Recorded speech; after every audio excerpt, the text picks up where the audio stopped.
नमस्कार दोस्तों, हम कनपुरिया मिश्रा जी। आज गंगा मेला जेठ दशहरा के उपलक्ष्य में आप लोगों को हमारे तरफ से नमस्कार और प्रणाम। आप लोग कैसे हैं? स्वस्थ होंगे और मस्त होंगे, हम यही उम्मीद करते हैं। आज जेठ का 10वीं दशहरा है।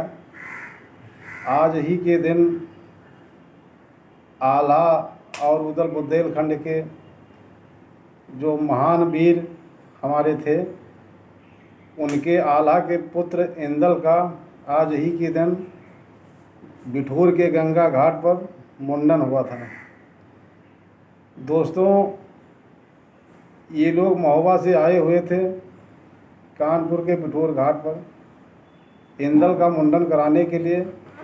दोस्तों, यहीं पर माहिल के द्वारा चित्ररेखा को बताने के लिए माहिल ने चित्ररेखा जादूगरनी थी, उसके पास गए थे और चित्ररेखा से इंदल के बारे में पूरी बात बताई।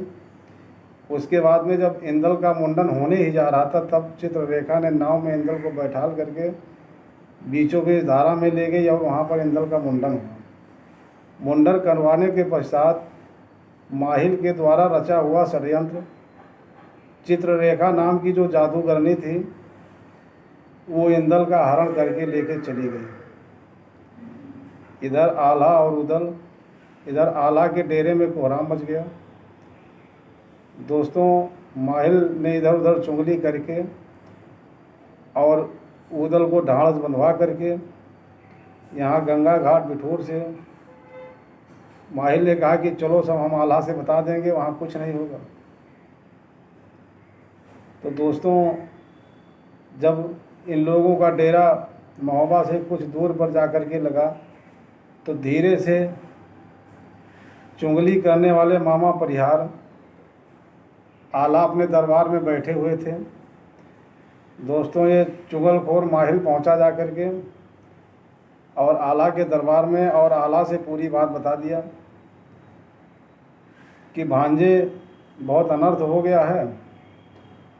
आपके बेटे इंदल का उदल ने सर कलम करके और गंगा जी में डाल दिया। आल्हा को विश्वास नहीं हुआ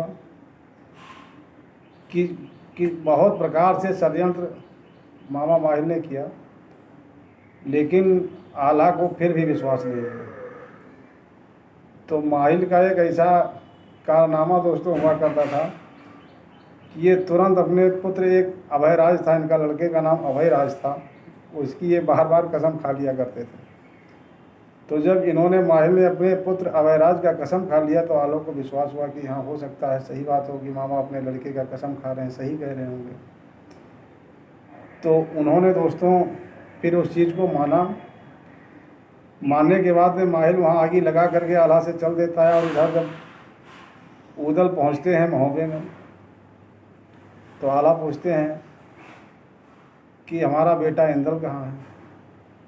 तो उदल बताते हैं कि हमारा बेटा गंगा मेला में गायब हो गया है। लेकिन आल्हा कहाँ मानने वाले, क्योंकि मामा ने उनको भर रखा था पहले से।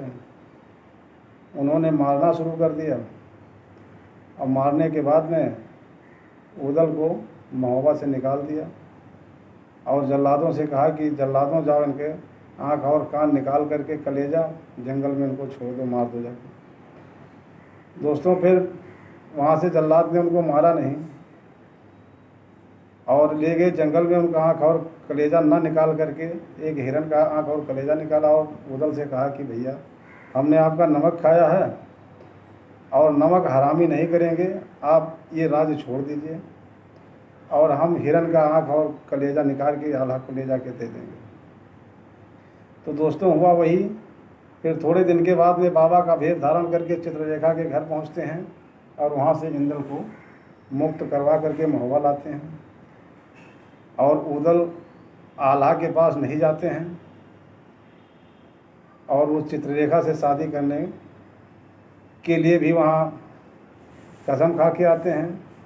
फिर ला करके महोबा में छोड़ने के बाद में उदल अपना चले जाते हैं। चित्ररेखा के पिताजी का नाम हंसामणि था, उनके यहाँ नौकरी करने लगते हैं। तो आज का दिन दोस्तों वीर रस से भरपूर है और इसी को कहते हैं बुंदेलखंड वीर रस की गाथा। आज का इतना ही, अगली एपिसोड में फिर मिलते हैं, तब तक के लिए नमस्कार, धन्यवाद दोस्तों।